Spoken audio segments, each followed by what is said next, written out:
eat a donut while I talk to you, because why not? So, I had done a drunk video complaining about my roommate, my bad one. You guys won't see that version, because it was kind of incoherent and didn't really make sense. So I decided to do this, you know, a month later. Yeah, almost a month later, because of the fact that that video did not give justice to the incidents that have occurred when she has moved in. So, I need sugar to, like, prepare for this. Because that was cute, right? Stay because I keep chocolate on my too. Don't even know why I'm filming. I'm more interested in this donut.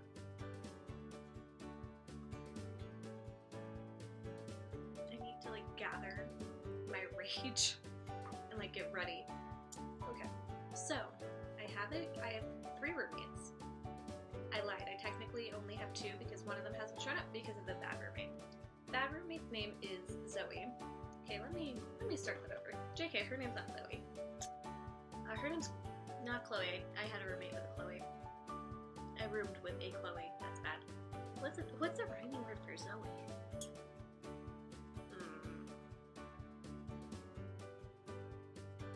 I'm gonna call her Gail, even though that doesn't rhyme. Okay, so backtracking. Let's see which parts of these I kept in this video. I have a total of 3 roommates. I have Cindy, who is thebomb.com and is kind of a big freaking deal. I have Gabby, who I have not seen since, like, day 1 that Gail showed up. Gail is, like, kind of the bane of my existence right now. And if you hear talking outside, it's because I'm at my family's house. I can't make these videos here, or at my apartment, because 1, I get judged a little bit, but 2, there's, like, lighting there. And 3, I've been busy as fuck, and that'll be a different video. Gail, she shows up one day, right? Out of the blue, because it was originally just Cindy, Gabby, and I living in this apartment. And we knew that Gabby was gonna get a partner in her room. And we all thought it was gonna be, you know, something different, like somebody different, but no, it was Gail. And Gail shows up one day, like maybe 10 minutes after my dad had left having dinner with me. So I thought it was my dad being like, oh, I forgot something. And I open the door, and it's Gail. And she just walks into the apartment as if she lives there. And I was like, whoa, hold your horses, like, who are you and why are you here? And she was like, oh, I'm Gail, and I might be your new roommate. And I'm sitting there like, okay, well, you should have started off with that instead of just walking into my fucking apartment. So it was just me there at the time. And Gail steps into the apartment and proceeds to then tell me her entire life story about her mental illnesses and about her issues with her current roommates and all this stuff. And I'm sitting there like, you're crazy. Like, I mean, here's the thing.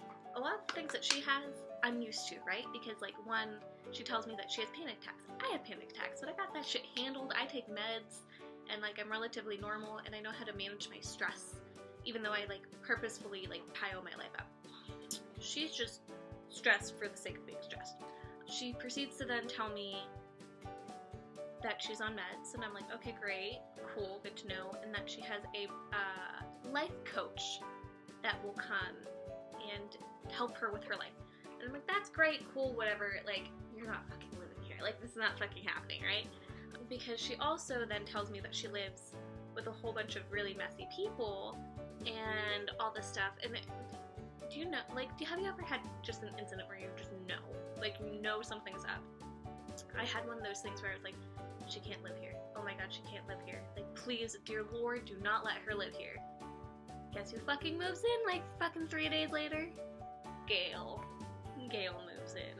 So, I end up helping Gail move in, because once again, I'm the only one fucking home when this happens. What goes down is essentially, it gets dark out, she starts crying to me that it's dark out, and she doesn't want to move her stuff in. Hold on, I need a bite of donut for this, because this is when things start to get bad.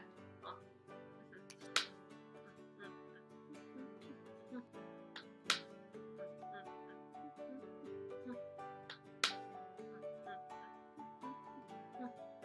So I end up walking Gail to her old room, because she lived in the same complex. Walked Gail to her own room, her old room, because the girl could not handle being out at night Mind you, it's like 7:30. Like, it's not night, it's like night. Like, so we get to Gail's old place, and we open the door, and I'm hit with a fucking stench of moldy food and period. Like, menstrual cycle everywhere.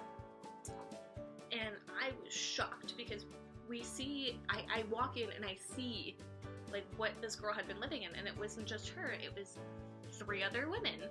They let their apartment look like this and end up like this, and it was disgusting. I was so appalled that this had happened. So I was like, I turned around to Gail and said to her that never will this happen in our apartment. I cannot live that way. It will not fucking happen. She was like, oh yeah, no, it's totally fine. Like, I'm told to clean. Great, cool. Thinking that, maybe she's not lying. Hindsight 2020, she was fucking lying. So, what happens is that I help her move in, and she's there for a few days, and things just start to get weird. Like, you'll just hear her maniacally laugh out of nowhere because, like, she's watching a show, but you don't know it, so you have this creepy cackle laugh. She's begging for attention all the time. She expects me to give her food, right? Always. And I guess that was my own damn fault for cooking her dinner the first day she moved in, because I'm a nice fucking person. So, that was my bad. I shouldn't have been so nice. But I can't be not nice. That's just something I don't know how to do until right now when I'm making a mean video about her.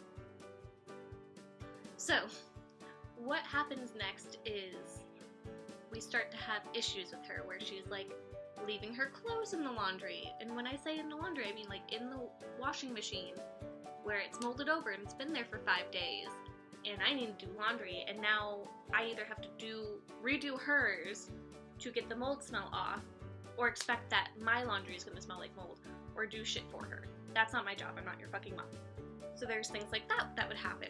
There would be always dishes everywhere, all the time, right? Everywhere. It was just bad. And so I started to put these like really passive-aggressive notes up, being like, if your dish is dirty, put it in the sink, or put it in the dishwasher. If the dishwasher's empty. And it was like, they were kind of cute notes, like, in my opinion, because I was like, oh, this is how you do it, like, I'm winning, because this girl, Gail, turns around to me and says, I just don't know how to clean, I don't know how to cook, and, I just need somebody to teach me. So if I leave step-by-step instructions, you can do that, right? Yeah, totally. No. The answer is no. She can't fucking do that. So, my passive-aggressive notes don't work. My good roommate, Cindy's passive-aggressive notes don't work. Gabby has completely bailed on us, right? She's been paying for this apartment and has not slept in it since, I don't know, maybe since November. She hasn't been there since fucking November. Do you know what day it is right now? It's fucking May 20th. Bitch hasn't been there since November. She like called me up one day and was like, hey, I'm bringing my parents to the apartment. Please don't tell them I haven't been living here. So, awkward, right? But, back to Gail. So Gail discovered that you can microwave potatoes to create baked potatoes. So now our apartment is inundated with potatoes, and bits of potatoes, and sour cream, and ketchup, and whatever that she puts on these fucking potatoes, and she will leave them everywhere, and of course they get moldy, and of course they grow roots. And of course, she doesn't understand, like, why the knives are always gross, because she leaves the whole scoop of fucking sour cream on the knife, puts it in the sink, not in the dishwasher, or doesn't wipe off the entire fucking knife, and it gets all crusty and weird, and she doesn't understand why. Cindy's mom was fucking over, and I decided to get ballsy with I almost called her by her real name, with Gail. And I turned around to Gail at one point in time when she was, like, bitching and moaning about how gross her knife was when she was putting it in the sink, and I was like, well, if you can eat it, you sure as hell should be able to touch it. I got, like, a good, like, high five from Cindy's mom. It was awesome. Because she totally understood where I was coming from. She agreed with me. So there. Very excited. Very happy with that. That was, like, winning for Babysaurs, or Jessica, whatever the fuck you want to call me. And, by the way, hi, Babysaurs Rex. I totally, did I say that? I don't know. I don't fucking know. Who cares? So, this girl, then shortly after all this, finds out that I'm not staying there. I have free rent somewhere else. And she's like, you're leaving me, the good roommate? oh my god, you're leaving me, like, then I'm gonna be alone here with Cindy. And I was like, well, Cindy's leaving too. And she's like, what? So, all in all, we're all very excited to be done with this lease. We're all very excited to move. I feel like there's just so many things that have to happen. Oh, her fucking mom. Let me tell you about her mom. So Gail's mom fucking is a professor somewhere, right? Don't know where. Doesn't fucking matter. But her mom put her with us, right? Because she got a boyfriend who came and moved into her own home and said, oh no, if Zoe's gonna live here, she's gonna pay rent or she needs to live somewhere else. Do you know how, I mean, I'm not gonna tell you how much I fucking pay for my apartment, but it's too damn much for you to send your child to live there, but you, what? What? Really? Like, I just don't understand. She goes home, like, every once in a while, right? But I don't see why she lives with us. I don't understand it. It would be less expensive for her mother, for her to live there, because the girl doesn't have a job. The girl can't drive. The girl doesn't know how to fend for herself. She doesn't know how to clean. She doesn't know how to cook. Why the fuck is she, why did her, whoa, her mother should have done the responsible thing and taught her daughter how to do these things before she fucking moved in. Jesus. Like, the whole purpose of being a parent is creating a functional human being in the future. Like, they're supposed to be a functional human being. They're supposed to grow up and be good at life and figuring shit out, and you're supposed to teach them these things. You're supposed to mold the child. But no, this woman just let her child, who has issues, and I get it, I do, and I respect people with issues because I'm used to them, because I have some, my brother has some, my family, everybody fucking has something, right? Whatever the fuck, right? But you're supposed to guide that human, the tiny human, to not be as fucked up as you are. Right? That's the whole goal, is to create a human that's slightly less fucked up than you. But this woman left her child with us and expected me specifically, to take care of her kid. She always tells Gail to call me if something's wrong. Call Jessica if something's wrong. Call Jessica if you're sick. Bitch, that girl was sick the other day and claimed that she was, like, dying. And I sat there and was like, well, call your mom. She was like, she told me to talk to you. Fuck you. No, like, that's not my fucking job. I didn't call you when I had a 104-degree fever. I called my damn dad to come get my happy ass and take me to the fucking hospital because I was really sick. Because I couldn't drive myself. I could barely walk. But you don't see me crying and screaming and acting like I don't live there. That's its own story. But I may or may not be really pissed off. Now the air conditioning's going off, great, cool. But that story is, I come home one day, for the first time forever that I get to come home and cook dinner for myself.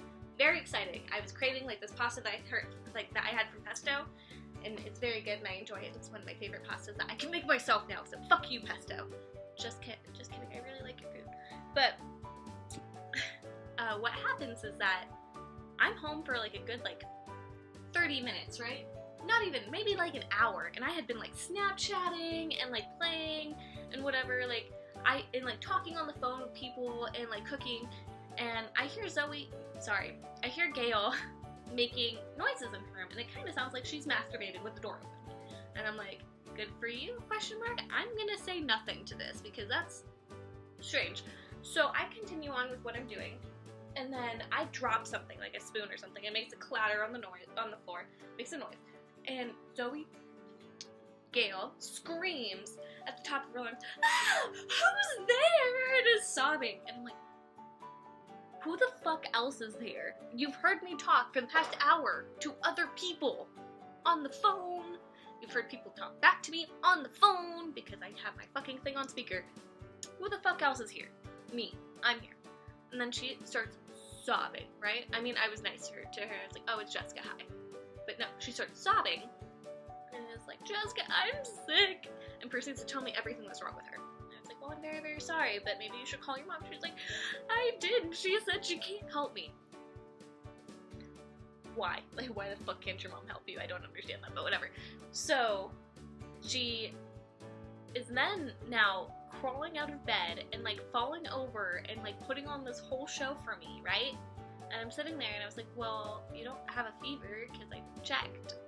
So I don't know what's wrong with you. I'm so sorry. And then she sees that I'm making food. What are you making? What? Can I have some? No, no, you can't have some because I'm meal prepping for my life. Another thing, anytime she enters the room, she like creeps by the door. Hello? Hello? Who is here? Who the fuck else is here? Me. I fucking live here. And she expects to use my shit when without asking me. And sometimes I will get a text saying that she's used it, sometimes I won't. My good roommate Cindy, I don't give a fuck if she uses my shit because she's my good roommate and she's a good friend of mine, and like we support each other. It's a mutual relationship. I use her shit, she uses my shit. We buy each other shit. It's fine. But when Gail comes into my room and takes my hot glue gun or my Leatherman, don't fucking touch my Leatherman. That's a problem. Like, don't. That's a piece of equipment. Like, you could hurt yourself if you don't know how to use it, which you can, for a fact, does not know how. But just don't go into my room and take my shit without talking to me first. But no, she's done that. She's taken my shit. At one point in time, I get a text from her being like, hey, can I use your hot glue gun? How the fuck do you know I own a hot glue gun? I've never once taken this out in front of you. Turned out that Cindy had been using it in front of her. So, I was slightly less annoyed, but I for a hot second there thought she went through my shit and I was about to have a fucking conniption. But no, it's fine. It's all good now. For the most part. Because I'm moving, I'm going to Rhode Island. By the way, hi, I'm gonna go to Rhode Island. I'm going to do an internship in Rhode Island. And it's gonna be great. Very excited. I should have actually more time to do videos because it's a 9 to 5 type of internship, so I will have time. And I also won't see those humans ever again, so I can, or at least the humans I'll be living with, so I can do videos and feel like slightly less weird about it. But yes. Alright, well, with that rant out of the way, I would like to say Rawr means I love you in dinosaurs, so Rawr, my friends! This has been great. I've been missing talking to you guys. It's been hard. So I'm gonna eat my donut. And you all have a spectacular day, okay? I just spit all over my computer.